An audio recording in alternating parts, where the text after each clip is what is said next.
What's up, my friends in film fandom, wherever you may be and however you may be watching? Thank you so much for giving us a little bit of your time.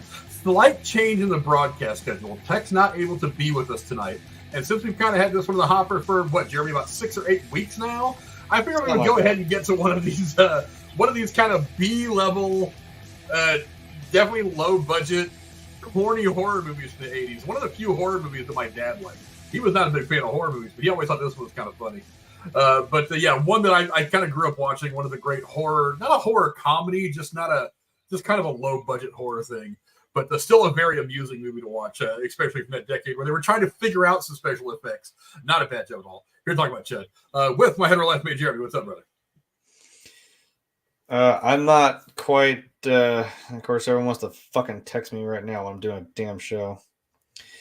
I'm not understanding what this 29% critic rating and 33% audience rating, which I thought, I had some hope when I opened up Rotten Tomatoes that maybe the audience score would be a little higher, and it's just critics have no idea what they're talking about. But I don't understand what this low rating is about. This is a first time watch for me, and honestly, I think I highly enjoyed this movie. It was a lot of fun, and it had, the story was kind of fun. There was stakes in every, plot and subplot of this movie, and it was a fun time.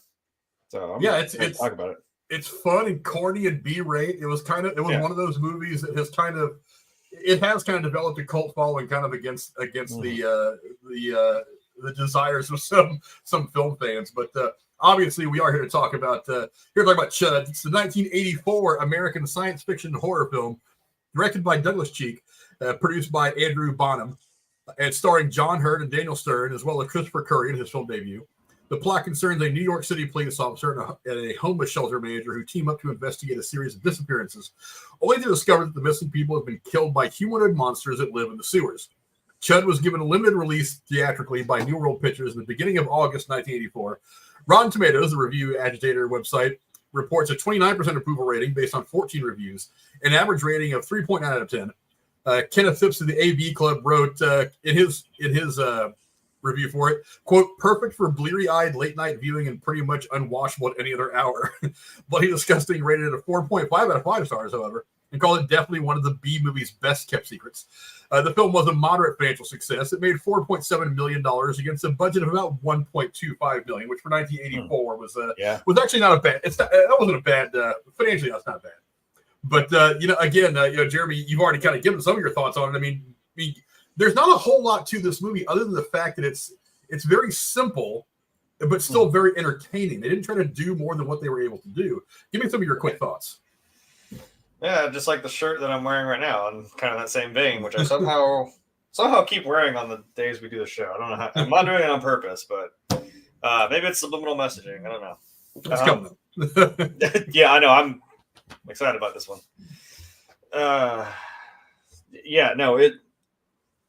It's I wouldn't say slow to start, but lay the groundwork, get your characters out there, and start.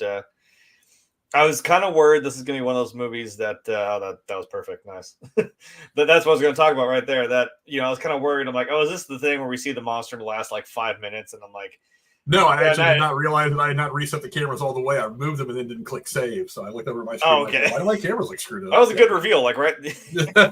Yeah. I was kind of worried this is going to be one of those movies that we didn't see the monster until the end or something. And then I'm like, and then there's the reveal. I'm like, now you got to make these.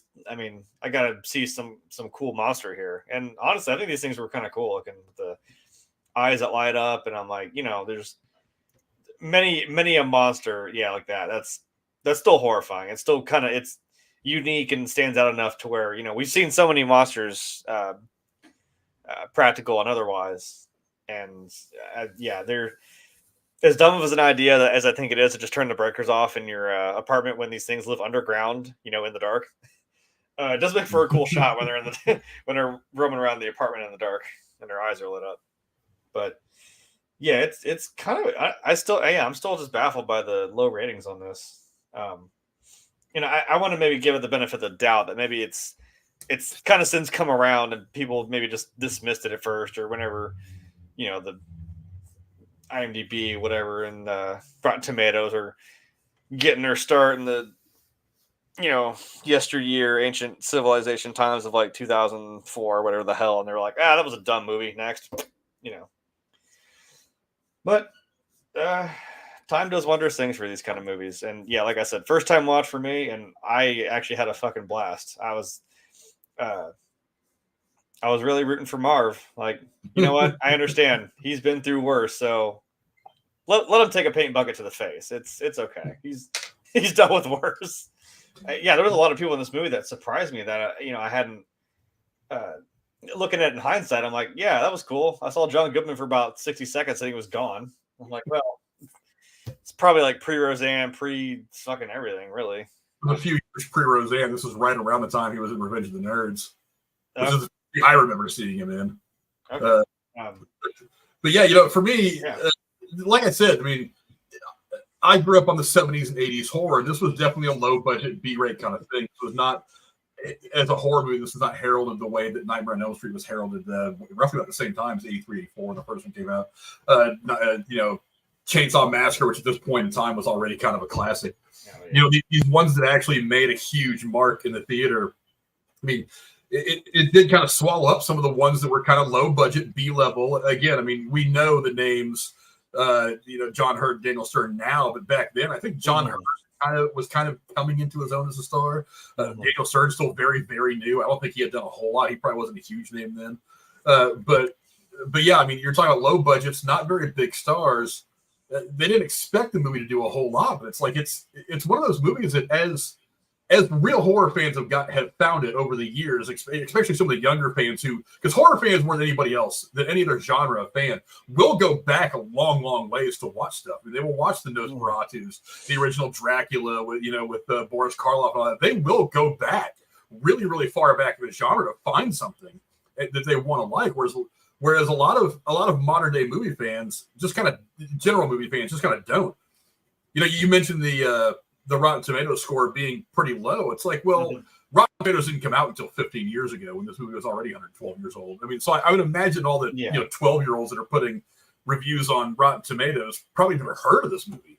I mean, they just don't know. I mean, they know of other old movies like Wizard of Oz and stuff because they're just something else. They are such a huge part of the entertainment scene. But it's like some of these low budget kind of second tier movies, they just didn't watch them. And I think that if they do, they'd find a lot to like about them. They just don't get exposed to them that often. But excuse me, like I said, for me, this is one of the staples of 80s TV watching. I mean, like I said, I grew up watching Critters. We just did stuff like that. This kind of in the same vein. Very low budget, very simple plot. Very all you had to do was engage me enough with the stories and the characters and give me a couple of cool looks at the monster. You did exactly that. So to me, this movie's a win. There's nothing wrong with this movie necessarily. Now, do we look at it again with modern eyes? Do we see some of the cheesy stuff? Absolutely. You got to think in 1984, there was a lot of people that are watching this movie like, holy hell, these things look so real. But yeah, there was a mechanical shark about 10 years prior that scared the shit out of people still to this day. So, yeah, that you only see on screen for about the last 30 seconds of the movie. That's what I'm saying. It's effective. Yeah, but it is a very fun watch. It's not so hard of a horror film that people who aren't really into horror wouldn't be able to at least give it a try. You know what I mean? It's not it's not a straight up like heavy slasher like Chainsaw where people are getting chopped in half with a chainsaw or something like Terrifier or something like that. There is actually a surprising amount of substance in this movie. A lot of decent characters and a couple of decent storylines. They kind of fill in the gaps between when the monsters come out and try to eat people. But let's talk real quick about the cast. I mean, like I said, you can't really knock a lot of it. I mean, you got Christopher Curry in his first role. John Hurt, Daniel Stern, obviously those two guys that became very, very huge. But I mean, what do you think of the cast of this movie? Again, two people kind of lead the whole thing. But what did you think of the cast of the movie? Who stood out to you the most? Yeah, no. Again, I try not to go for the obvious, but like I said, I'm seeing pre Home Alone Marv, and I'm like, you know what? This guy's kind of got it. I'm like, I see where someone saw something in this dude, and I'm like, yeah, no, he can act. Yeah, the guy who played Bosch was pretty great. Honestly, the slimy stuffy 80s. I don't know if they're really waspy, but they're those stuffy bad, like American Psycho type people, business guys who we don't really care about. They did a good job at being bad guys, especially the Wilson. Like this this dude like turned to murder real quick, which is that was insane. Also, the mom from I definitely don't know these people's names, but I know where I've seen them. The mom from Homeward Bound, who played God, wasn't it Cooper? Yeah, the camera, Cooper. Yeah. Yeah, who was also in Would You Rather, which I don't know if we've done that movie, but I feel like that'd be a fun one to do too. Yeah, it was cool seeing her because I'm just like either I don't know it or I haven't seen anything other than Homeward Bound, but I didn't expect to see her, doing her best like Kill Bill stance, holding the fucking sword. After I was screaming at her for like 10 minutes, like grab the sword on the wall, and she finally did. But I was like, okay, I give you like half points back because you took too long, but you got there. Yeah, I'm trying to pick someone like not obvious, but I don't know. Like they all, but that's a good thing. They all worked very well into this story. Like I said, there was other like plots going on, and it all kind of converged. And like I said, it had some suspense and some stakes, and I'm just like, the government doings and whatnot, kind of shady under the table stuff, and you got that one cop who's willing to put his foot in someone's ass, and of course with the help of the dirty soup kitchen guy, but it worked. Yeah, to me it's like I'm kind of blown away as I was watching this movie again recently. I was like, has Daniel Stern ever changed? It's like even now that he's older and looks a bit more wisdom and all that, he still kind of has the exact same look that he's ever had. And I think that's one of the brilliant things about him is that it's like he's always the same, not the same person. He doesn't just play himself in every movie the way like Dwayne Rock Johnson does or Tom Cruise does, but there is a little something unique that he brings to every character. So there's a big difference between this character, between Marv, between other characters he's played. But it's like, but they're all kind of gifted the same strange manner about them that only comes from Daniel Stern. You know what I mean? Yeah, and I think that thing that you always say about acting with your eyes, like he's got very like expressive eyes too, and he's like when he first sees those couple chuds over there in the underground, he's just like, again, it's like you got to sell that look when he's looking at him like, oh shit, and then classic trying to get closer to him, kicks a rock over, and they all just turn like 28 Days Later style and look at him, and it's like, oh shit, goodbye. I don't want to do the John Wick thing where I'm like, oh yeah, you have long hair and scruffy facial hair. I'm like, yeah, you're just John Wick. I'm like, it was the crazy hair, and we both at the same time were like, is that Marv? Oh my god. But it works. He plays it very well. I don't know what that quality is. I don't know if I can put a word to it, but he sells it. Yeah, and much to the same tone, I think, is John Hurd. It's like there's a little something that he brings to everything too. He's done comedy, obviously the Home Alone movies, things like that. He's done some serious stuff, things like the Pelican Brief, things like that. But it seems like kind of his way of doing things on camera is it does add, much like Daniel Stern, it adds a weird kind of accent to everything that he's doing, a weird kind of presence that's unique to this particular actor, because I've seen him play the fatherly types. I've seen him do the comedic stuff. I've seen him do very serious stuff where he delivers heavy dialogue very, very well. And in this movie, I feel like he's probably the best actor in this entire movie.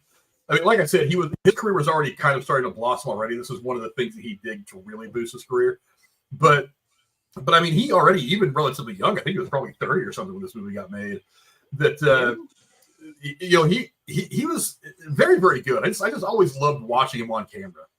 He's got that way of, like you were just saying, like acting with your eyes. Like he can move his facial expressions around ever so slightly to convey exactly what he wants the dialogue that he's saying to convey the point he wants it to make. So in those softer moments, like in that scene where he's like talking to his woman, there's a softness, this quality about him. And then there's other scenes where he's been delivering really heavy dialogue where he's it's hit the way it needs to hit. He's just a fantastic actor that I really wish we could have gotten some more products out of him before he passed away. But yeah, what a great actor he was. But let's not forget, John Goodman, one of his first big roles. I watch a lot of The Righteous Gemstones. I think that's one of my favorite TV shows, comedy shows that has come on in the last 10 or 15 years. So to see, and after watching him, of course, in like Roseanne and lots of other movies that he's been in, I was actually just, I don't know why, when I was putting stuff together for this, I was like, what I haven't watched in a long time was King Ralph. You ever see that movie? I have not. It's what the entire royal family dies. And they find out that, and he's some like Vegas lounge singer, and come to find out that he has some kind of a distant relation to the royal family, so he becomes king of England. It's hilarious. Well then, it was one of those goofball 1993 comedies. I mean, Roseanne had just made him a big deal, so Roseanne had been going for a few years. So this was about the time that Roseanne was hitting its peak, like around like 90, 91, somewhere around there. But yeah, I mean, and obviously going back to Revenge of the Nerds, movies like Raising Arizona, things like that, where he had smaller roles as he was really getting big. But yeah, it was great to see. It was great to see him in there as well. I always loved him, John Goodman. But I mean, dude, he looks so young in this picture compared to what I've seen him recently in like The Righteous Gemstones and other things that we've done. Because he still looks good. Don't get me wrong. I mean, I think he's in his 70s now. But he still looks good. I know he lost a lot of weight. He got healthy and stuff like that. But he is still better. Yeah, there's a reason why this guy is is an American icon now, because the guy is just so good at everything. I've seen him play so many different roles, much the same way I talk about John Hurd. I've seen him play so many weird different roles. He's fantastic. And, I actually got Aaron hooked on The Righteous Gemstones. He's been watching it here and there too. He's like, oh my God, this show's great. It's awesome. But yeah, the cast in this definitely hits it out of the ballpark. But let's talk real quick about the plot. I mean, obviously, monsters, rawr. It is really kind of one of those, only in the 80s where they've dreamed up something so seemingly silly. But once you actually see it put on camera, you're like, holy shit, they actually did this pretty well for being kind of because so many plots of the 80s were very basic. They were screwed up by bad execution. And if you just got the dialogue and some of the acting, you made it decent, it would have made a pretty good motion picture. But for some reason, they fail really badly. I mean, to me, we talked about the acting already. That just accentuates the fact that this is at its core a science fiction horror movie, and there are some gross-looking monsters in here that are trying to eat other human beings. What do you think of the plot of the film? Did it work for you? Is there anything you would have changed in hindsight? No, I think it works.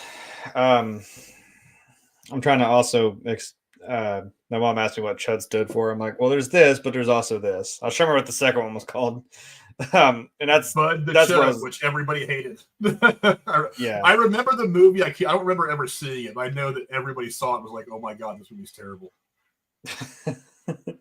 And compared to this movie, they said that movie was terrible. Well, I mean, but the two meanings do go hand in hand with being contaminational. What did I say? Contamination hazard, urban disposal. So you got, and I was trying to think of like the mindset of the time this came out too. You're talking early, almost mid 80s, and I'm like, oh, of course it's going to be, I mean, really the EPA had only been around for what, about 10-ish years at that point, 14 years. Yeah, maybe in the 70s, right? Like 1970, I think, on the dot. So you've got that going, and there's probably already conspiracies with that. So I'm like, that tracks. You got, I mean, it always, throughout any point of the Cold War, you got anything that's, its motivation is nuclear. I'm like, you kind of have a winner on your hands, honestly, when you think about it.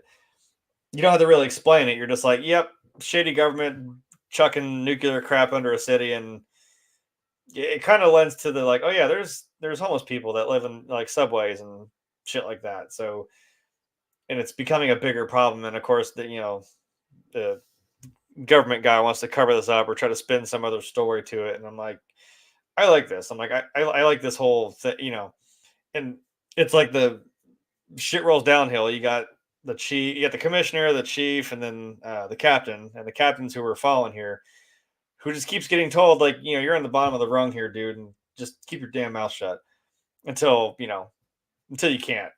and it's great to you're rooting for him and Marv in that scene when they're just throwing the pictures at him, and I love it. He stands up, he goes, fine, I'll just leave. I mean, I won't show you guys the pictures if you really want to see them. I'm like, oh my god, we're really doing good cop bad cop here with this guy, and that's great. It yeah, and then it's like I said, when it snowballs into like, oh, we're gonna basically blow up part of Soho in New York City. It's like, okay, maybe we should stop this dude. He's kind of crazy. He's willing to run somebody over and shoot a cop without any.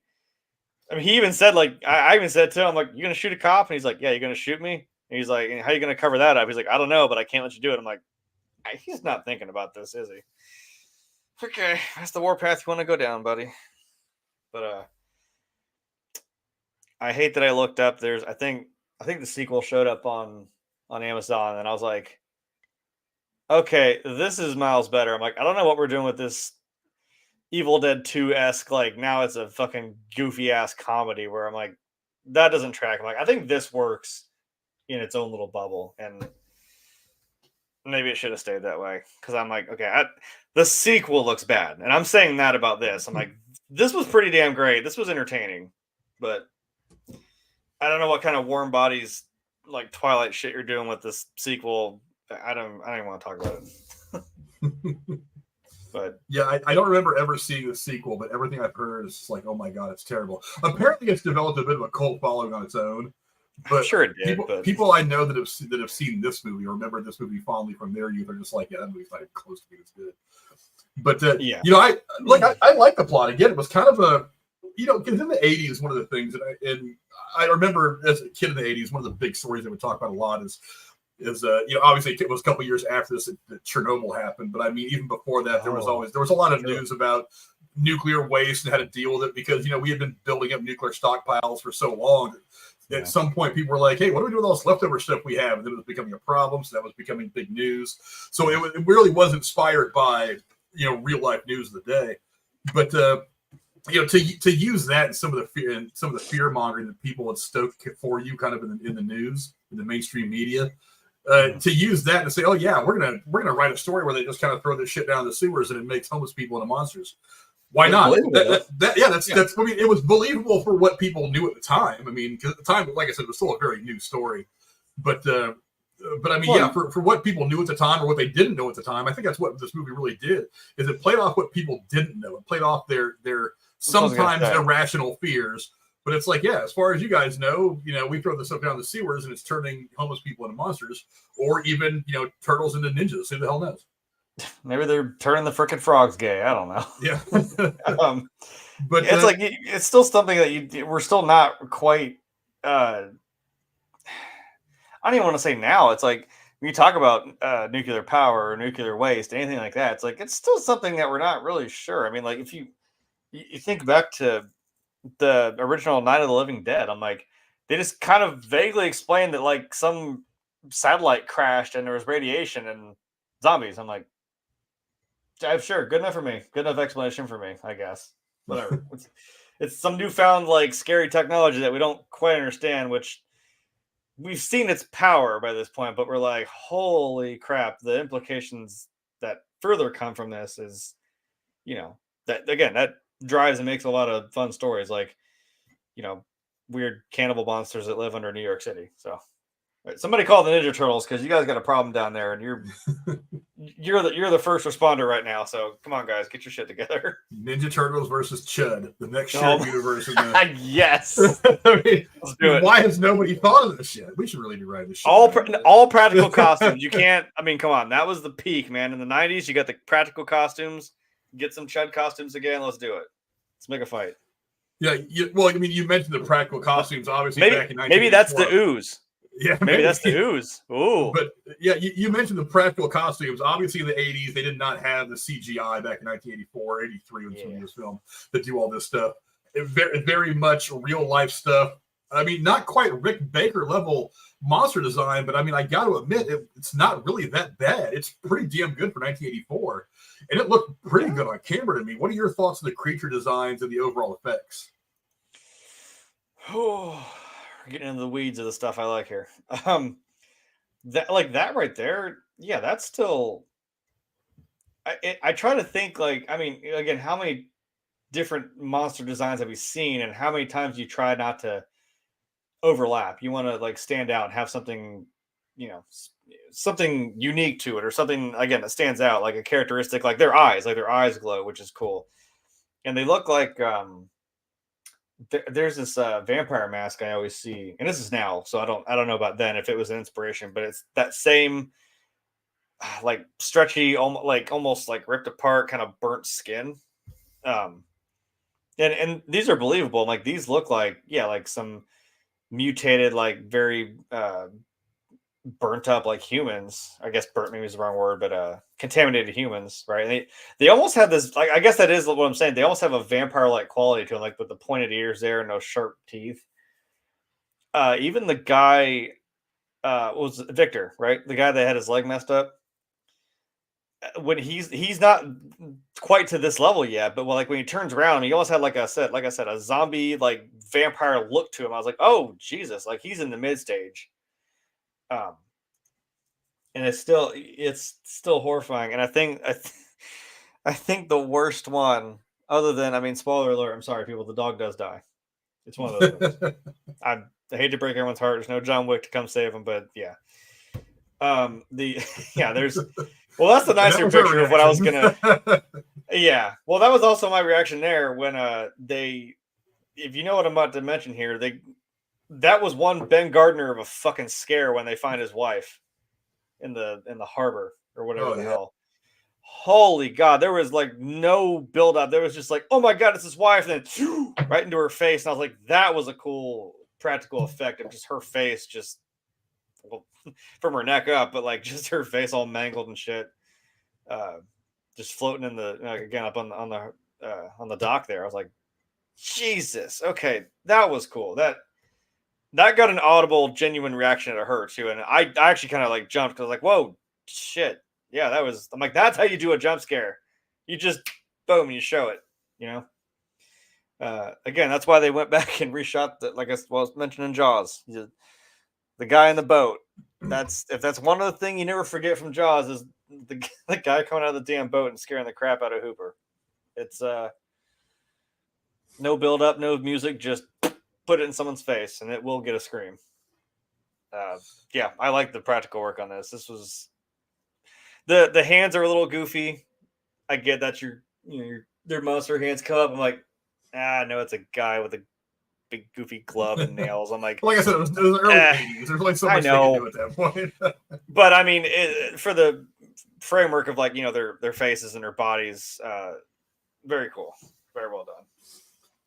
Yeah, again, like I said, it's horror movie. The best horror movies have real good practical effects. For some things, you might need CGI, but I mean, the practical effects of the 70s and 80s. I mean, even in some really bad movies, if you like horror, if you like the visual stuff, you can watch a lot of these movies and be like, damn, that shot of that monster or that alien, of that killer, of that body being disemboweled or whatever is a really cool shot. If you're into these kinds of things, of course, I am. They're fun on movies anyway.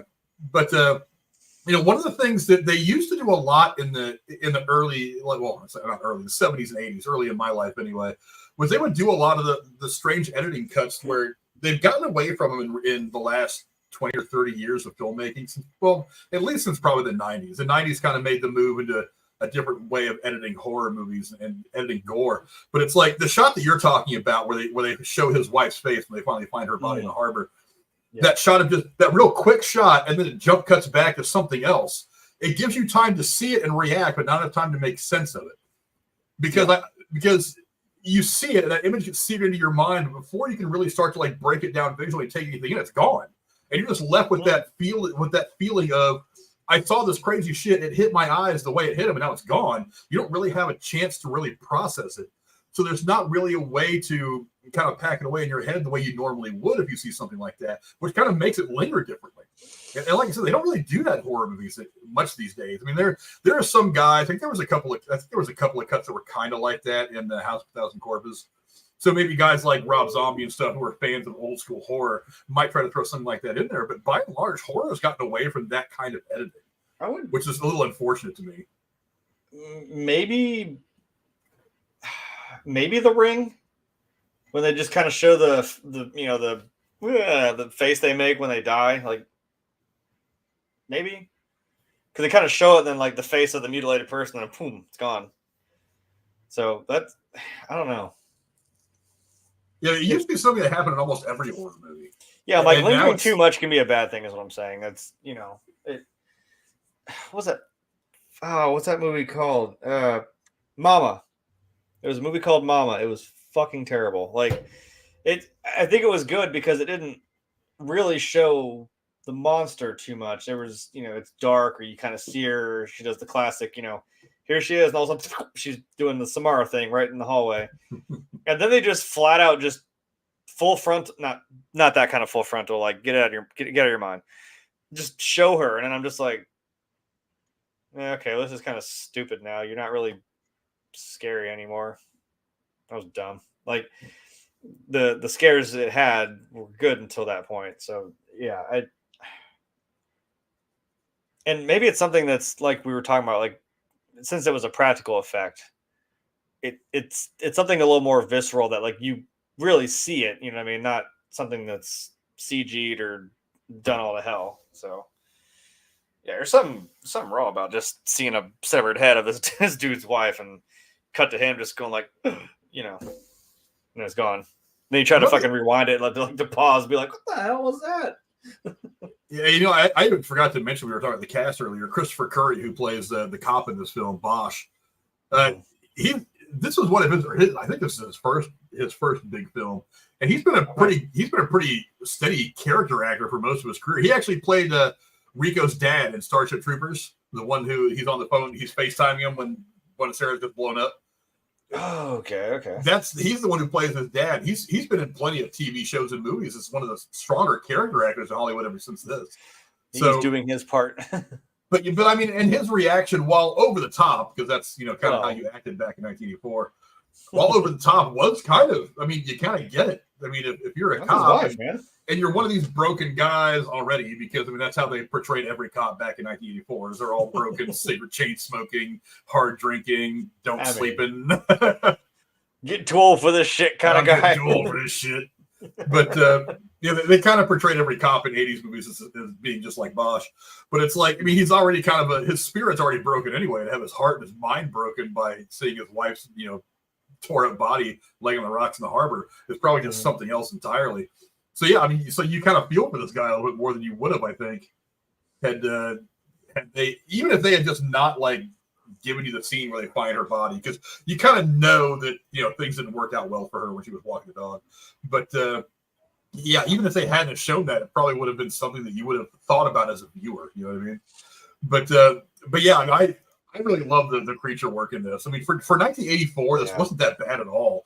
Now, yeah, there was something like this scene in particular. I'm looking at it. I'm like, I know that you only really did about a foot of this, and it's actually on some stick you're moving around. It's just a head on a stick, probably. And you got some light bulbs in there, and some of that actually, I'm willing to bet, just looking at it, a lot of that light was probably done in post. But still, it wasn't bad for 1984. I mean, it probably would look better now. Yeah. But I was trying to look at it too. I'm like, yeah, it might just be. Yeah, that's kind of better. I swear I thought maybe that was the shot right there too, specifically this one, where I almost thought I saw its like eyelids kind of moving. So I'm like, I don't know how much is really in these suits, or like how intricate they really were, but yeah, I couldn't imagine there was actually a person there, because I imagine them lights get pretty damn hot, and it's probably sweater than shit trying to wear one of those. But probably no, it's. See, now I'm like staring at it, like that thing is like horrifying. That's something I'd be like, if you, like I said, there's a Halloween. Let me find it. Like there's a Halloween mask. I'm telling you, it looks very similar to that. That it's reminding me of.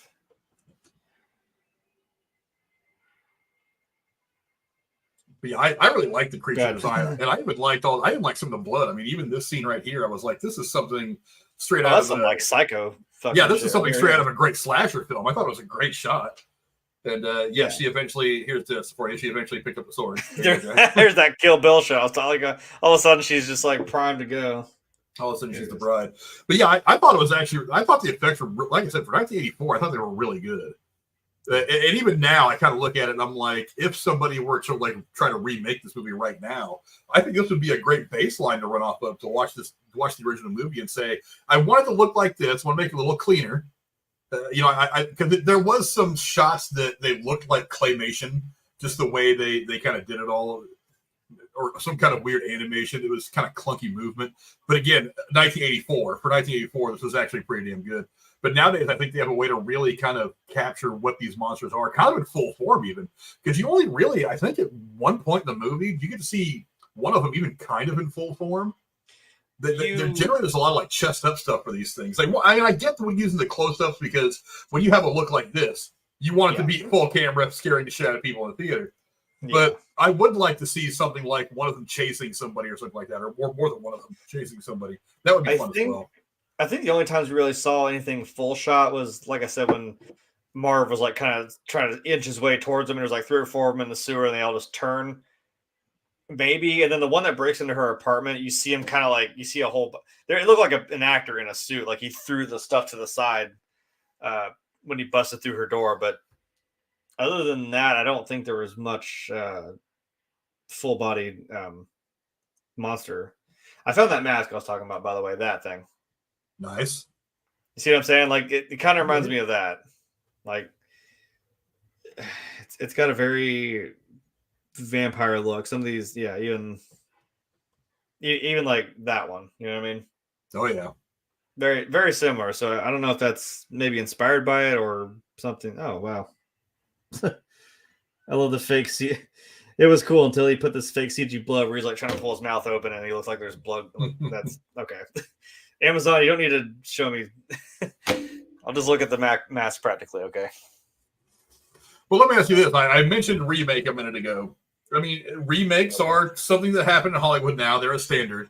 The one good thing about them is that you can take some of these properties like this that maybe weren't fully realized. We didn't have the technology to fully realize them. Some of the filming cinematic technology to make these the spectacle that I think they should be. Today, I mean, look, from this movie forward, we've had other great horror movies. We've had obviously several great ones before, but I mean, the genre continued to grow. And even in the 90s, with the special effects and stuff like that, the gore effects that came out could only really help some of this movie. Is there a possible remake that you could see happening to where modern day special effects technologies and quite frankly, much better writing these days could help make this a movie that would work today? Yeah, as I said, I knew this question was coming. And I was trying to keep it in the back of my head as a possibility.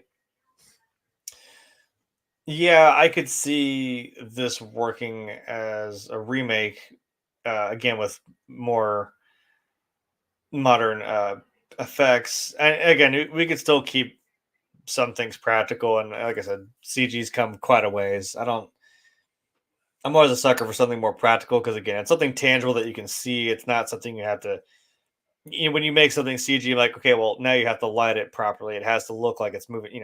Shadows, and I mean, there's blood on these things. They look wet. They look damp and disgusting. Like, you got to make them. You got to sell the look. So nothing wrong with making something practical, and this could lend itself to something like that. And again, maybe we could have full on, a couple of these things running around chasing people, like you said. It kind of get more in the weeds or in the radiation, as it were, in the sludge and the sewer. Yeah, I think it could work. It could be a fun little, like, just again, is it really a slasher movie? Is it a monster movie? I think it's probably a little bit of both. I mean, like I said, kind of a disaster movie, really. It was referred to as a science fiction horror film. I mean, yeah. Alien, the first Alien is a science fiction horror, and that's one of the greatest sci-fi, one of the greatest horror movies ever made, really. But look, I mean, today, we've got some really great young directors out there that could really do this. I mean, look, who's the guy that did Terrifier that we talked about? Leone. Damien Leone. Leone, yeah. It's like, if he wanted to bring his like special effects abilities, his visual abilities to this, and give it a decent story. Because, like I said, I talked about how kind of really one-dimensional and a little drab the first Terrifier was. The second one was a much better story. It was a much better put together film, one that I really enjoyed. Let him tackle something like this. I think that would be an interesting pairing. A young director who's got some cool vision, who's not afraid to just kind of put his balls out there and just make a great film. Just do something that's going to be, equal parts fun and scary. And because it's considered a science fiction horror movie. Basically, there's no science in this. It's just about, they dumped some sludge in the sewers and it irradiated some homeless people, turned them into, crazy looking crackheads. Yeah, that's pretty basic. Yeah. But somebody who can stretch that story out and maybe give us two different stories in this, because they kind of tried to. Because like this scene right here, what they're doing is they're talking like the Nuclear Regulatory Commission or some shit like that. And so if you wanted to make this give it like a little bit of the political aspect, and then like on one end, and then while at the same time you're telling the story about the guy who's helping the homeless people, who's going down there trying to save them, and actually comes across these horrible chuds, that kind of thing. Give us a couple of different story angles to work with. But like you said, they kind of all the characters kind of come together at the end of this thing. Let those stories elements be the things that kind of coalesce at the very end to give us the climax. I think that'd be a lot of fun. Look, New York's a great place to shoot a movie. That's why they make so many of them there. It's not like New York. I know a couple of New Yorkers are like, oh yeah, we love this movie. Not only is it set in New York, but it makes New York look like New York, like what it looked like back in 1984. So real. So yeah, I think there's potential here, because one of the things I like about remakes, I've said it before, is one of the things they allow you to do is they allow you to take projects from the past that didn't quite hit the mark, didn't quite hit the way you wanted them to, for whatever reason. Maybe nobody's fault, but they just didn't quite hit, and give them a reimagining, give a great story a reimagining, and introduce it in a different way to the modern day crowd. And then maybe if you do it well, then people will go back and watch the original and be like, hey, maybe the original wasn't so bad after all. That was a great template to follow to give us this great movie that we got here in 2024. So I think this is exactly one of those movies that's primed for a remake. Horror's on the come up right now. Horror movies have been getting a lot better the last 10 or 12 years. The budgets, again, if you keep the budget of this movie relatively modest and concentrate on the effects, but really work on the writing and the characters, you could probably make this movie for not a lot of money. What, $5-10 million? Put out in theaters, it would do well. For one, it's got its own cult following. So old guys like me are going to run to see it just to see if it's any good. But there's also a younger generation of horror fans, like my son. He's 16 and he loves to watch scary movies. Terrifier, he thinks is one of the funniest movies he's ever seen. So it's like why he thinks it's a comedy. Yeah. Why? Yeah. He tells me all the time. He's like, Terrifier is not funny. It's not scary. It's actually more funny than it is scary. But there are funny things to it. Yes. As I work in a haunt, I understand laughter is kind of a weird natural response. I'd tell new people, like, don't take it like personally. They're not laughing at you. It's a weird thing to calm people down. They think it's funny, and I'm like, it may be funny, and they're having fun. So if that's how you respond to it, and I'm not saying he's scared and he's laughing. It's like that genuinely may just be funny, but it's a natural response. So you kind of laugh it off. You're like, oh, he saw that girl in half, just right down the middle. Yeah, I think it could work. Huh? I think it could work. Like I said, get a young upcoming director who's done a couple of things that make them show promise, and then give them a few $million to say, hey, I've got this idea here to remake C.H.U.D. Give me a pitch meeting. Watch the movie, read what you can about it, and then put something together for me a pitch meeting. I would love to see the pitch meeting on this. Actually, if Brian George wants to make a pitch meeting on this movie, I'd fucking kill for that. I've been wanting to email him and be like, here's a list of movies I want to see you do a pitch meeting for. It's like some of them big that he hasn't done yet that he may get to on his own. Some of them relatively obscure that he probably would have thought to do anyway. But this movie would be one of them. It's like, can you please do a pitch meeting for C.H.U.D. from 1984? Just for shits and giggles. Just please. Just please. Just give me 5 minutes and I'll be just fine. Is there a kill count for this? Hold on. I don't know. I'm going to look. I would hope so. He seems now. Dead Meat James seems like the kind of guy who would do something like that. You're letting me down, James. I don't think there is one. That's upsetting. There's got to be some somewhere on the internet. But there are people that have done it, but not actually him. So that sucks. That's okay. Kill count of Chucky. Kill count of Chucky season 1. Bride, kill count. I type in kill count C.H.U.D. and I get Saw X. I'm like, no, that's not. And then Nope, Five Nights, Cujo, nah. It's not in here. That's unfortunate. I'll have to go back and watch the movie again to see if I can count them out. Yeah, I was gonna say, please don't ask me because I wasn't paying attention. Okay. Yeah, this article doesn't have anything about it either. I was hoping this article might say a little something, might at least give me a roundabout number, but no, it's not even close. But yeah, I think a remake would be a lot of fun. I mean, like I said, give one of the young up and coming directors like in his 30s, like give him $5 or $10 million and say, hey, go do this. Hey, see what we can do. I'm almost 32, so I want to give me $5 million. I'll make it. I don't care. Sure. We'll set up a pitch. We'll take a little quick trip out to LA. We'll see if we can pitch this to somebody. Oh man. But yeah, I mean there was unfortunately very little trivia about this, but I did find a couple of good ones. Let's see. It's too bad Tex isn't here to talk about this one. In 2007, Rob Zombie was actually rumored to be considering a remake of this. Oh. And in 2008, a different remake was rumored to be in production as well, not including Rob Zombie. You know what, though? I mean, that would have worked, honestly. I think Rob Zombie, that would have been up his alley. Because as we've said while we're trudging our way through the I don't mean to sound negative. I don't mean it in a negative when I say trudge. We're going through the Firefly trilogy, and I'm like, you know what? He's someone who does like stuff like this. This is his wheelhouse of the stuff he likes to watch that we see reflected in his own movies. So, you know what? Somebody should have given him the keys. I'm kind of mad they didn't. Yeah, ironically, guess who pops in the chat just as I say that? You said that. I looked over, I'm like, oh look, there he is. Yeah, he's dealing with some weather right now in Texas, but so he's making sure his family is safe. Definitely, best wishes to Tex and everybody down in the Lone Star State for dealing with some weather. The weather's been hitting them hard down there the last few weeks. It's been kind of crazy the last couple of days, yeah. But yeah, he says he'll give his quick thoughts in this film. It's a fun film with about 4 endings and about 7 main characters. It's a mess, but a fun watch. Oh, I mean, yeah, it was 1984. It was probably $1.5 billion. Well, in '84, it was still a good chunk of change. But I mean, but yeah, this movie's aged well, I think. But I mean, Tex, if you're still listening, if you're in the chat, I just said Rob Zombie was actually rumored to be considering a remake of this back in 2007. Let us know real quick in the chat what you think of that one.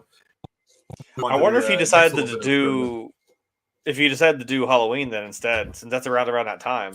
We did the remake, so maybe that direction. Well, certainly a bigger property. So I mean, I might lean towards Halloween myself. Yeah, that was still a good move, but I'm just thinking that may have been what happened instead, unfortunately.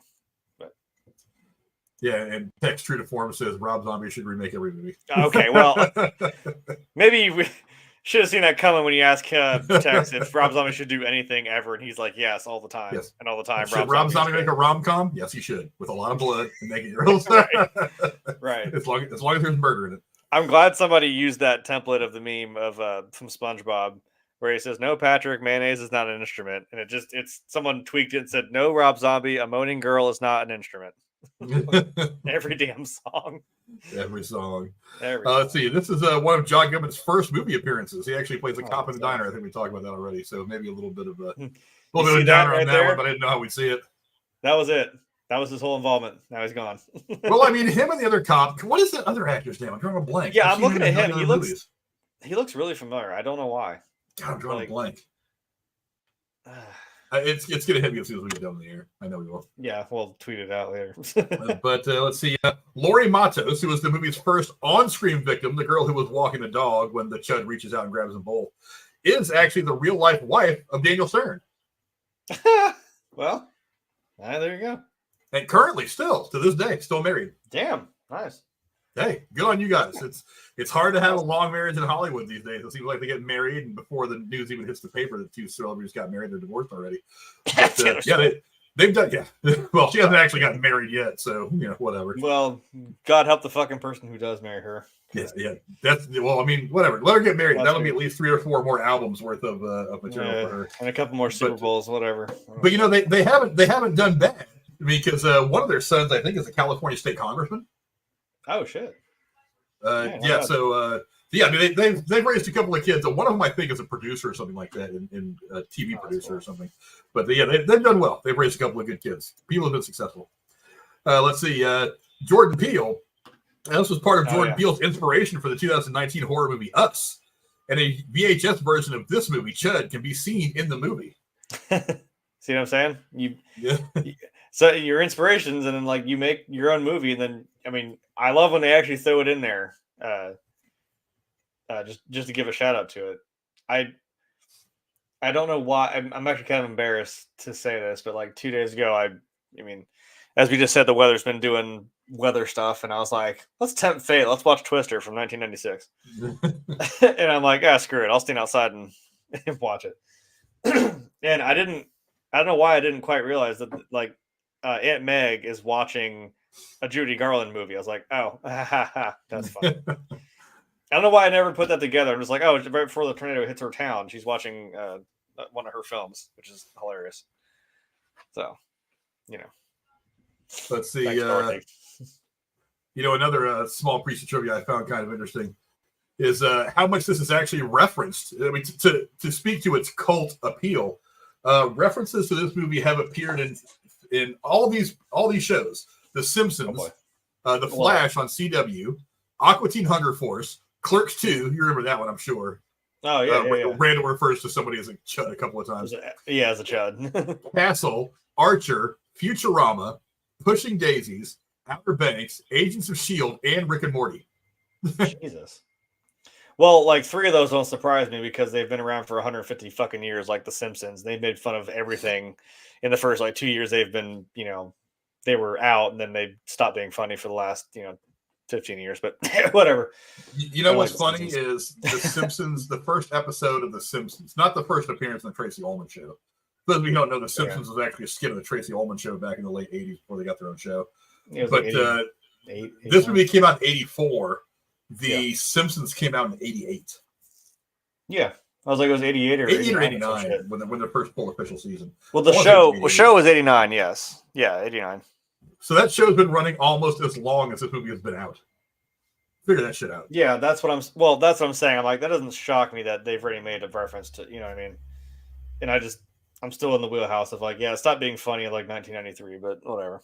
The movie was funny. I will admit the movie was absolutely hilarious, and I watched the crap out of it in, 2007. Futurama doesn't really surprise me because I'm like, that's a lot of pop culture references in that show, so... Well, Rick and Morty's got several of them too, from what I've seen. And I was going to say that's the third one I was going to mention. I'm like, yeah, of course, Rick and Morty, and it's a certain subculture of fucking people. Might as well just call them chuds. Thank you, Clerks, because it's just something about people that watch that show and like think that it's a documentary is a good way to put it. I'm like, shut up. I hate listening to you speak.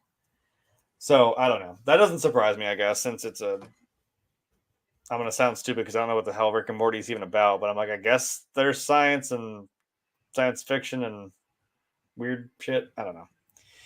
He turned himself into a pickle. I don't understand the meme. Whatever. I don't care. Yeah, you want to hear something that hits a little bit close to home for us, since we live kind of in this general area, not the dox us both. But an urban legend that was actually proven false in 1985 suggests that this film was based on a true story that happened in Cincinnati in the 1970s. Well, the oh hell, isn't that one of the haunted places? I mean, Ohio is just a haunted place, period. But I mean, what isn't it the subways in? Or I think they're mostly abandoned, right? Like these subways in Cincinnati. So you kind of have the perfect storm of like. You just kind of throw that information out there, and people are like, "Oh fuck!" You're talking 1985. There's still no internet. There's no nothing. So that kind of builds a mythos to it. Because, like I said, and you and I probably both know, it's like those to have a bad juju to them to begin with. So I mean,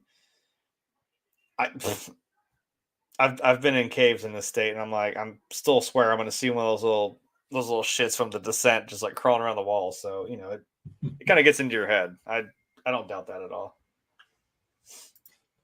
Yeah, we've got the ghost host turned on to it. He says, "Holy shit, John Goodman was in this. I'm gonna definitely watch it for sure." Yeah, if you want to see John, I'll show you John Goodman in this film right now. Where'd I go? You see how fast it goes? Boom. There, yeah. That's right. It's pretty much like that. I mean, and basically, I'll describe the scene to you. It's like him and his cop friend are sitting there, and they're spitting some game with this waitress, and then one of the chuds rolls in and wrecks shop, and then it doesn't show you anything except blood afterwards. But I mean, basically both the cops get killed, and all you see is blood spattered around. It used to be them apparently, and that's it. That's his entire. That's his. Actually, I think he might be in one quick scene early in the film. I think. I think it might just be the diner. I swear, he just like walks in and then it hits on the waitress, and then they just turn around. That shot there where they turn around, they see the chuds at the window, and then it just cuts to like the aftermath of just the blood all over the diner, and they're. I think someone says it in dialogue, like, "Oh, yeah, everyone's dead. It's a massacre here." Like, well, bye, John Goodman, I guess. Yeah, but let's see. Issue 32 of Fangora, producer Andrew Bonime referred to this film as, quote, an expensive-looking film and an expensive concept. It's a high-quality kind of picture. I'm sure he was talking about that kind of in jest. But I mean, yeah. At the end of the day, I mean, it is pretty high quality for, like I said, for 1984. This was pretty high quality. If anyone wants a quick, whatever, the Cincinnati subway, I forgot it's actually a partially completed subway. It's a rapid transit system beneath the streets of Cincinnati, Ohio, if that wasn't obvious. The system it grew over to a little over 2 miles in length. Its derelict tunnels and stations make up the largest abandoned subway tunnel system in the United States. So, hey, that's a cool thing we have. We also have So Cincinnati's got that going for him. And that's not saying a lot. And we have the largest freestanding steel structure, I think, in the country too, or maybe in the world, which is the Mansfield prison. If anyone doesn't know, it's more commonly known as the Shawshank prison. So we got some cool derelict stuff here in Ohio. I'm telling you, it's not a real place, and it's not a place you want to be. So just take that for what you will. Yeah, but this movie is I'll say, he said the ghost house. He said, it sounds like a good ghost hunting in the making. I'm like, yeah, I don't know. You want to go down the Cincinnati subways? You be my guest. Yeah, this has actually inspired a couple other films. The found footage horror film Dwellers has been publicly referenced by its writer and director, Drew Fortier, as being heavily influenced by C.H.U.D. I actually looked this movie up. Let me read some of the synopsis of this movie really quick while I've got it kind of right here. An American found footage horror film written, directed, and starring Drew Fortier. The plot of the film follows a documentary crew who eventually go missing while uncovering the truths behind the disappearances within a homeless community. So, yeah. Reception. It came. Am I reading this right? Oh, no, it's Rings of Bells. Okay. I thought it was filmed in 2002, but didn't come out until 2021. I was like, good God. But let's see. It received generally positive reviews amongst horror film critics, including Joe Blow, who said that his passion for the genre is ever present. I'll raise a drink to that type of love if it was integral to my youth as well. So on, so on. It won several awards. I mean, not like Oscars, but I mean a lot of awards. So, and it was released on Blu-ray and digital on October 12th of 2021. I'm going to have to look that up. Yeah. I mean, the poster is kind of wanting. I mean, I don't really like it. It looks like it was drawn by 12-year-olds. But what's it called? I'm looking at it. Dwellers. Oh, okay. Yeah, I just pulled it up on Wikipedia real quick so I can just get some base information about it. Come on, I search movies all the time. Come on, there we go. Looking for Dwellers, like, what kind of Dwellers? I'm like, shut up. It's on Tubi for free, so that's. Oh, is it? Oh, no, I have to check it out. Yeah, it's on Tubi. Apparently, it's on YouTube. The whole movie's on YouTube for free. That's kind of cool. Yeah. Amazon Prime, which I have, so. Yeah. I'll have to give it a go. Oh, man. A 2.9 out of 10 on IMDb? Oh, hell yeah. I'm going to love this movie. 48% of Google users, one out of 5 from whatever Voices from the Balcony is. This sounds awful, and I think I would have such a fun time with it. You know what? I generally, if I hear... Well, I mean, I like pundits, but I don't like critics. The difference between the two is that critics are paid to overanalyze things. Pundits will just tell you what they think of something. That's one of the reasons why, for a long time now, they don't put a lot of movie reviews in newspapers anymore, but when I was in my teens and early 20s and really kind of into my 30s when this was still kind of happening, it's like if I read a review and reviews were like, oh, this movie's awful, blah, blah, blah, I'd be like, I'm going to see that Friday night. Because if the critics don't like it, then most people will probably like it because critics are just assholes. critics generally they go to any movie wanting to see the next great they want cinematic an masterpiece. Oscar movie. Yeah. No.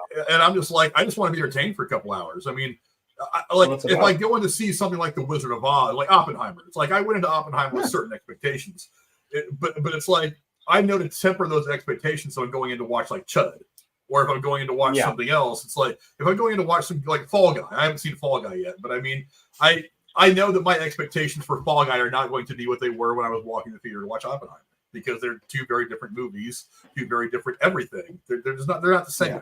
So if you keep your expectations to what that movie can deliver, possibly can deliver what it can do for you for 2 hours, you're going to be all right. That's why I, generally speaking, walk out of almost every movie like, okay, it's whatever.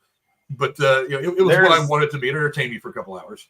I went to Rotten Tomatoes. There's absolutely nothing for score at all for this movie. So really, there's nothing. The tomato meter and the popcorn bucket, they're both just blank. There's nothing on either side of the couch here. So it may not have enough traction or something. Is it like not? It may not be like big enough to maybe warrant something like that. But I'm surprised no one. It's 2021, so I wouldn't see why someone hasn't at least, given it some sort of review. That's Rotten Tomatoes. I'm not saying there's an IMDb rating, and again, whatever that Voices from the Balcony is. So people have seen it. Well, it's also inspired another movie that is upcoming. Apparently, let me see. I was froze. There we go. The upcoming film Bunker Heights has been regarded by Dread Central as being a spiritual successor to C.H.U.D. I don't know what spiritual successor means, but just looking at it, it says Bunker Heights is an upcoming American horror film written and directed by same person, Drew Fortier. Okay. Starring Hannah Fierman, a bunch of other people. Oh, well, basically, it's some of the same people that did Dwell, now that I'm looking at it. The plot of the film I think follows, spiritual successor kind of means like they're not identical twins. They're more like fraternal twins. Basically, it means I want to call it C.H.U.D 3, but I can't because I don't own the rights. That's usually what spiritual successor means. But the plot of the film follows the citizens of a rundown city that must navigate a deadly threat. That's all it says. Let's see. The teaser trailer and poster were released early January 2024. Let's see. What was this called? Bunker what? Bunker Heights. With a budget of a whopping $30,000. See, it's like I kind of want to root for you now because I'm like, man, if you make something awesome. Okay. Let me tell you why I just realized I kind of want to see this movie. Okay. Bunker Heights? Yeah. Ex-Megadeth bassist David Ellefson executive produced and appears in the film, along with fellow musicians Vinny Dombrowski of Sponge and Violent J of Insane Clown Posse. You know what's really stupid? I just hit search on Google, and the first damn cast member is Violent J from Insane Clown Posse, and I'm like, okay, I think I'm already in. Here's my wallet. Take my money. You got me. Take my money. I will buy all the tickets. Take my money. I wish I knew something. We're giving the entire people that watch this movie. Yeah, and Violent J's in it. So I mean, whatever. I mean, I'll give it a go. I don't know. I'm just ready for it. I'll give it a go. That's something we're going to have to look at. This is what we're trying to tell you, people. It doesn't have to be like high freaking art. Like you can enjoy high art, but you can also sit back and look at something that looks like a dog sat in shit and smeared his ass over a painting. It's like, or a canvas. And you're like, yep. Well, watch a movie to watch a movie to be entertained. It's like I go into every movie just entertain me for a couple hours. And I'll try to find things that I like about the movie. There are going to be things I don't like about movies, whatever. But I mean, at the end of the day, entertain me for a couple hours. Let's see. There's a trailer up on IMDb. I'll have to watch that here later on. Oh God! I'm trying to find a little something to plot. The poster says crime, comedy, creatures. Okay. The poster's not bad looking. I kind of dig the poster. I already clicked off it. Hold on. It's an interesting looking poster. It makes me wonder. Trying to get an idea what the movie's about, though, other than just people doing stuff. Excitement. You know that? God, get out of here! Your ads. There was now there's the trailer. There was a shot that I just saw there where it looks like kind of that similar hand with the long nails, like going over this dude's like face. I'm like, yeah, I can kind of see it. Huh.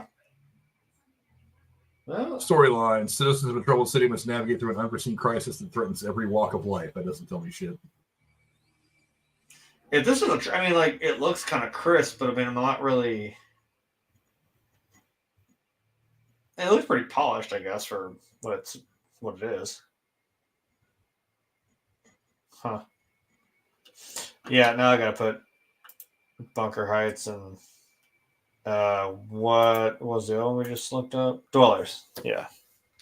Have to give those a watch. No, I'll have to give that a try. It looks I like have to have a horror movie weekend because I gotta watch. I had to watch Devil's Rejects again, but to be nothing but horror movies from now on.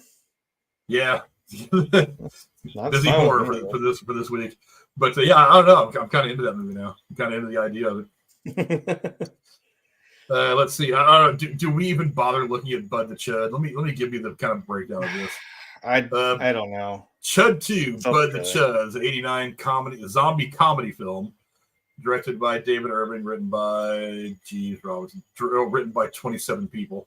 One of them, oddly enough, Bianca Jagger. Okay. And Garrett Graham, starring Bianca Bragger, blah, blah, blah.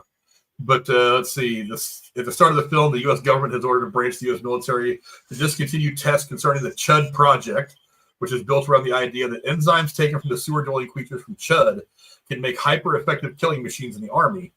Bud Oliver, the last specimen in the experiment, who has come to be known as Bud the C.H.U.D, is hidden away in a Center for Disease Control's office in a small American town, for which a trio of bungling teenagers steal him and accidentally reawaken him. In doing so, Bud escapes and begins to forge an army of C.H.U.Ds. Okay. I don't know. It's got Robert Vaughn. It got Norman Fell. I mean, I don't know. I'm sorry. I'm trying to write this down. In an uncredited cameo, man in trench coat walking with trick-or-treaters, Robert Englund. Son of a bitch. I mean, all right. If all of a sudden Freddy Krueger's in this movie, like I don't know. That almost sounds. I think now that I never shut up about Fallout.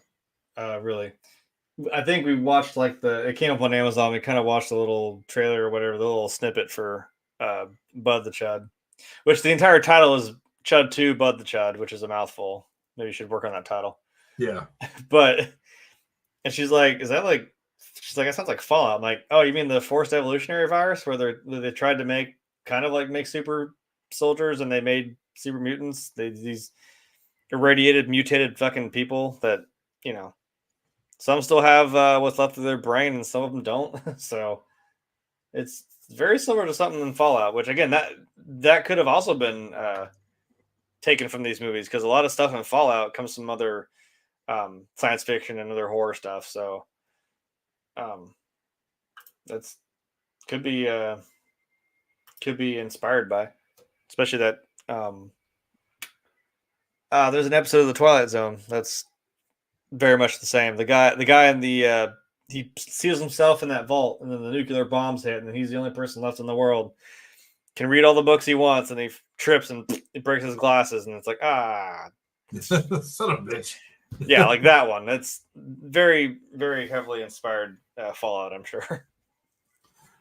But the one more interesting piece of trivia. Let's see. This actually, believe it or not, is an award-winning film. Well, hold on. What kind? Well, that's what I'm getting into. It actually won Best Fantasy Film at the Brussels International Festival of Fantasy Film in 1985. Okay. So technically speaking, this film was an award winner. The award-winning movie C.H.U.D from 1984. Hey, that's a true statement. Yeah, take it and run with it. I would. I mean, I've never made anything that's won an award, so I mean, I'll just go with it. I don't know. I am kind of interested in Bud the C.H.U.D now. I mean, I may have to give that a shot. I mean, I've heard everybody I know that has seen it are like, no, I don't think that's good. But I'm like, maybe I'll. Well, now because we have this, and now we're gonna be like, what the hell was that? Like I said, it kind of gave me Evil Dead vibes, where the first one was kind of a little more on the nose, serious. It had dark comedy. It was kind of goofy, but like it was kind of a straightforward, literally a cabin in the woods kind of possession story. But then it got a little goofy in 2, and then 3 they just leaned all the way into the fucking like goofy shit. And I'm like, yeah, okay. That one worked out, but in this I'm not so sure. Yeah, I just remember who that is. That's Jay Thomas. Okay. He actually passed away in 2017. Let's see, he used to be he was a DJ in LA for a long time, but then ended up getting roles on Mork and Mindy. That's like, wow, that's a way back. Cheers, Love and War, Murphy Brown, television movies. He was in Mr. Holland's Opus that we mentioned the other day. He portrayed the Easter Bunny in the Santa Claus 2 and the Santa Claus 3. Oh, okay. Interesting. Yeah, so and he was a regular guest on Letterman. Okay. It's yeah, that was driving me nuts. Like, I know I've seen that guy in a million places before. I feel like he was in some mob movies too. Yeah, he's got that look about him. It's so funny when you look at some of these movies, and again, we look at them now in hindsight. It's like there's a lot of people in this movie that went on to do a lot of stuff where you swear like, I've seen him before. No, I've seen that guy. No, even that little doofy guy who's sitting there falling asleep at the the cameras. I'm like sipping the coffee. I'm like, I've seen that guy before somewhere. I swear. He was in that show Spencer for Hire that my parents used to watch when I was young. He did an episode of Family Ties. He was in Cheers for 9 episodes of Cheers. He was in an episode of The Golden Girls. Oh, a little bit of a horror connection. He was in Freddy's Nightmares, that TV show. Let's see. He did a voice in Batman the Animated Series as a guard. Okay. Let's see. Mr. Holland's Opus. Killing Mr. Griffin. Let's see. He did voices in The Wild Thornberrys. Let's see. That's getting down my alley right there. He did some voices in American Dad. Okay. Let's see. Boston Legal. Cold Case, which is a pretty good show. Okay, yeah. Let's see. He was in an episode of Bones back in 2015, episode of NCIS. Did some Ray Donovan stuff. I never actually watched that. His last TV role was I guess the last one he was credited for was Ray Donovan before he passed away in 2017. But it was bothering me that I couldn't think of who this guy was. Like, I know I've seen this guy's face in a million things in the 80s and 90s. I can't remember what the hell his name is. Yeah. But yeah, that's pretty much our review of C.H.U.D. Again, a very simple movie, a fun one to watch. But let's see. Tex is trying to ruin it for us. He says keep expectations low for C.H.U.D. Like I said, I saw that little snippet on Amazon, and I'm already kind of like, I hate that I'm already like defending the first movie now, where I'm like, oh, I saw that. I'm like, that was fun. That was awesome. I really like that. And then I saw that. I'm like, what the fuck? What? I can appreciate you did something different, but I'm like, it probably just didn't land. And I don't know. It doesn't look good. I mean, I might give it a go. I mean, I know tomorrow what I'm going to end up doing is, well, obviously I have to watch Devil's Rejects. That's Devil's Rejects Thursday. But then this weekend, maybe I give it a go. See what happens. I'm saying I'll definitely watch like Dwellers and I almost said Bunker Hill. God damn it. Bunker Heights. I tried not to say Bunker Hill. My phone tried to even auto-correct it to that when I was typing it in so I could save it for later. I'm like, no, damn it. And Ghost was sitting with the classic Nanu Nanu. Yeah, thank you. Nanu. Thank you. Got what a classic TV show. Oh, yeah. What was the hand? It wasn't the Vulcan sign. It wasn't this. I think this is what he did, right? I think the sign he used to give. I forget. I'll have to look it up because there was some hand sign that he made. I forget what the hell it was. But that'll wrap up it from here. You guys can go check this out. It's on Tubi, I think. Tubi and Amazon Prime. On YouTube. Oh, on Prime. So yeah, if you want to watch it without ads, go to Amazon Prime. But I don't know. I had ads. Oh, did you? Oh, it might be on the freebie thing they have. Yeah, but, I had Prime and I still had ads. Yeah, I watched it on Tubi just because that's where I knew it was. I didn't really mind the ads that much, but I didn't care. It kind of adds to the fun of it though. It's almost like you're just watching on TV back in 1997. Exactly. So it kind of fits in. But Jeremy, give me your final thoughts on C.H.U.D. from 1984. Yeah, it was a first watch for me, so I was actually kind of pleasantly surprised. I enjoyed the ride. I enjoyed the story, the stakes of it, and yeah, I said what I said right there. Oh, I smell some new merch. We're gonna edit one of his, like a picture of his face all to hell. Well, maybe not too much because it's probably just we'll light his eyes up a little bit, get the little sparkle in his eyes. Anyway, yeah, no, it's a fun 80s kind of B grade movie, but honestly, the effects and the like I said, the story going on with shady government people dumping stuff places they shouldn't, and weird cannibal zombie vampire things. And maybe a deep cut, but now I'm thinking Left 4 Dead when they say it's zombies, obviously, and the guy goes like, "I'm not gonna let these vampires get me," and he's like, "They're zombies, dude." He's like, "Whatever, man, same thing." I was like, "No, it's not." That could be a really deep cut, and it's probably just me bullshitting, but no, it's a fun watch, and again, Tubi and Amazon Prime if you want to watch it. I thought it was really fun.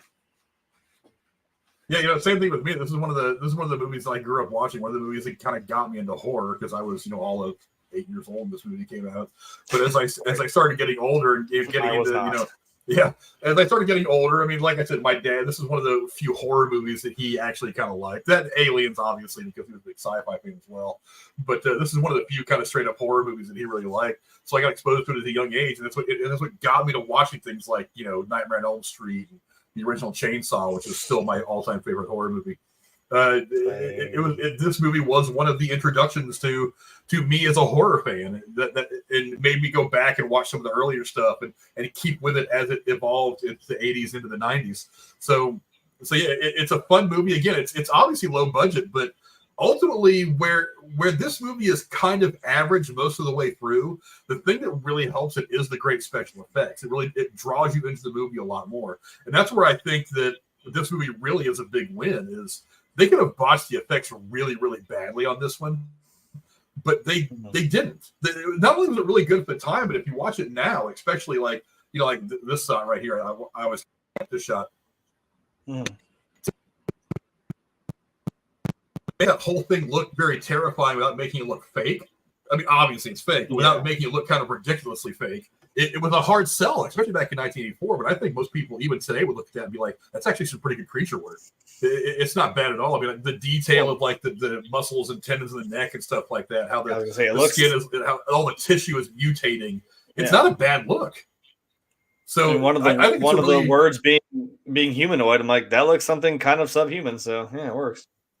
Yeah, I mean, and of course there is a sad aspect to it. You feel sad for homeless people, and and the fact that they're in that situation, and then you feel bad that they are ultimately the victims of this government that's trying to hide toxic waste underneath New York, which is probably not where they would have put it, but whatever, it works for the movie.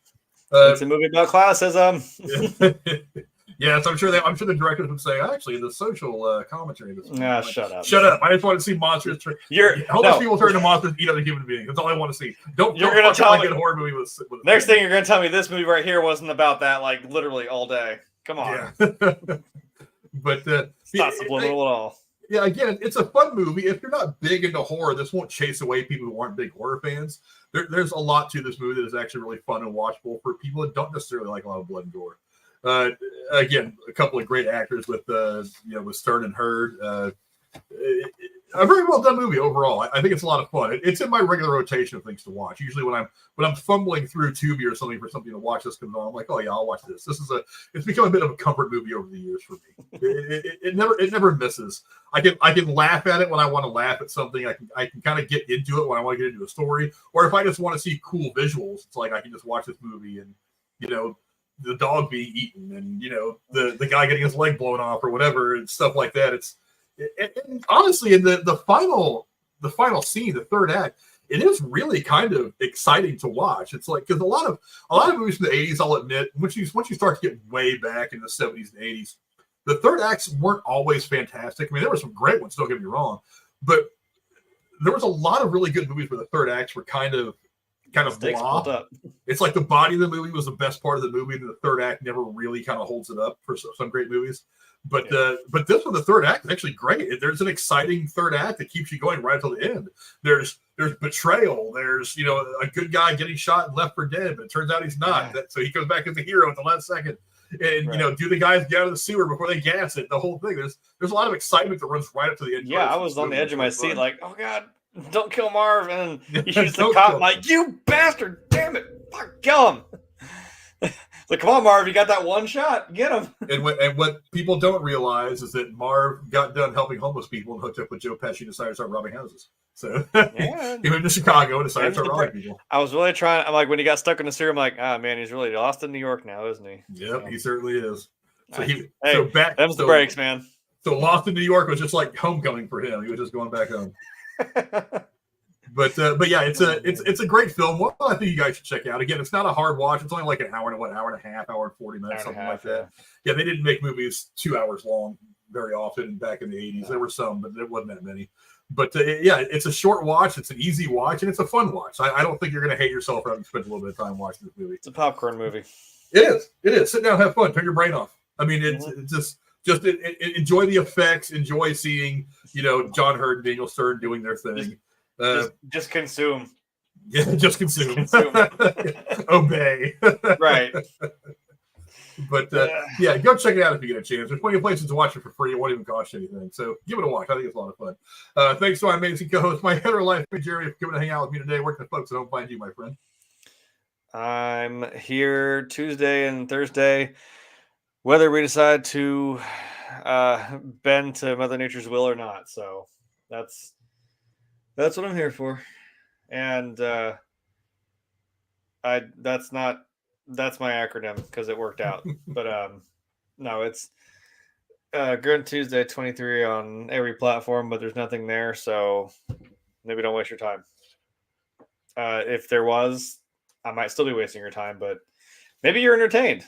So, like we've been saying the last almost hour and a half, for less time this movie had a runtime for. So, yeah, there's that. Go find him on Twix and break his balls. Make him get active on Twitter. Don't send them on to me, please. As for me, you will find me back here on Thursday. Again, a bit of a programming flip. We were going to be doing this on Thursday, but Tex couldn't make it, and I could not talk about any Rob Zombie film without Tex here. He would find his way to me and beat me about the head mercilessly, and I can't say I would blame him entirely. But we will be going over Devil's Rejects on Thursday. We will have Tex back for that, I'm quite sure. Again, he's dealing with some of the weather stuff down in Texas. We hope that him and everybody down there in Texas is doing well. So we will see him back here on Thursday as we continue on with our short little trip through some really awesome horror movies. Thanks to my amazing co-host Jeremy for being so great as always. Tex back on Thursday. Let's be honest. I mean, I would imagine this guy would have taken care of the show pretty easily. Do you just have that picture just like on file, ready to go for every review now? I mean, look, we all want to be him. Let's be honest. I know that, but like we're gonna shoehorn him now into every review. I think I named for a while. That might be a thing. There's a merch idea there somewhere. I don't know. Somewhere we're gonna put a chud in front of a bar. We're gonna call it the Chud House. That's the Chud House. I don't know. There's something there we'll work on. I mean, it's not good in its original form, but we'll figure it out. Right. Goodbye, everybody.